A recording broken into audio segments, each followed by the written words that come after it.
We sat in this room and watched that Winterbourne view, and I'll tell you what, I cried my eyes out watching that Winterbourne view. Awful. And that's not going to happen to my daughter. And at the end of the day, that's exactly where they're heading. Two things that are vitally important to our daughter.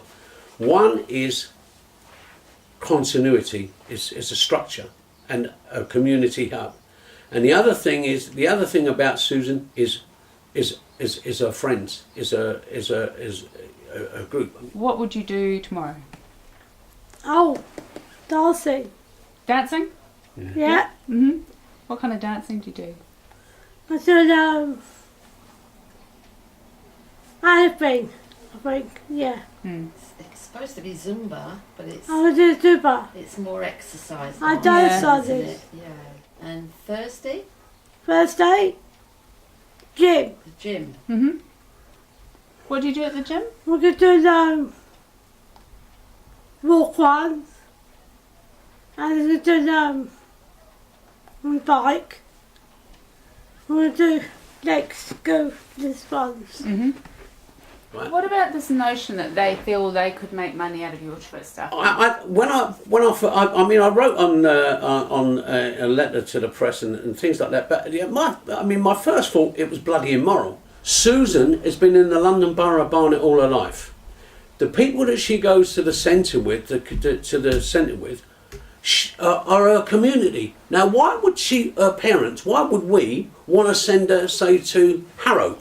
Or why would we want to send her to Enfield or Boreham Wood or whatever? Any more than why would some parent in Harrow want to send their kids to Barnet? Do you know what I mean? I mean, it was a bloody nonsense from word go.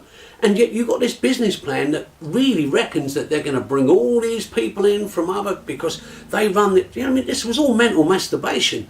I mean, they had this idea that they were wonderful, they were fantastic, and at the end of that, all these people are going to come rushing into Barnet. Where are they? A year later, there's bloody none of them. The reason we wanted to find out what a personal budget plan was, I'll tell you the reason what we wanted to find out what it was, is because this Your Choice Barnet business plan was so no way it was going to work, right? Your Choice Barnet was going to go skint. The councillors were blinded by the greed. They were blinded by all this profit they were going to make. They didn't read they couldn't have possibly read that document, because there's no way that it was ever going to work. So therefore we had a situation whereby I know in my mind, in my Goldbeaters secondary modern Group B mentality, that's going to go skint. I'm 70 years old. I'm wondering what's going to happen to my daughter, what's going to happen to her services. If we give Susan a personal budget plan and they'd say, boss, and this is the reason we didn't give it, because I said to them, you give my Susan a personal budget plan, we agreed 70 quid a day, how am I to know that you ain't going to double the fees next year?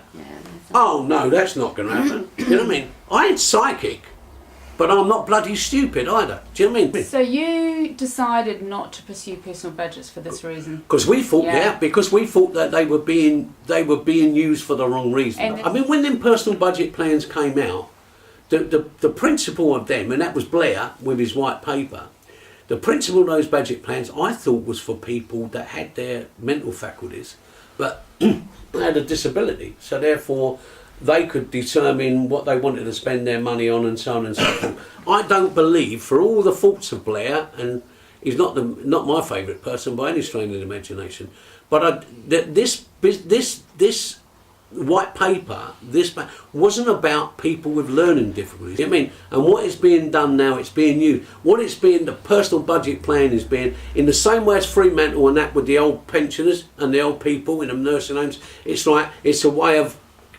pushing them out, helping them out the way, and that's it, we haven't got to worry about them So you anymore. don't think it's appropriate for Susan? No. I don't. No. I don't.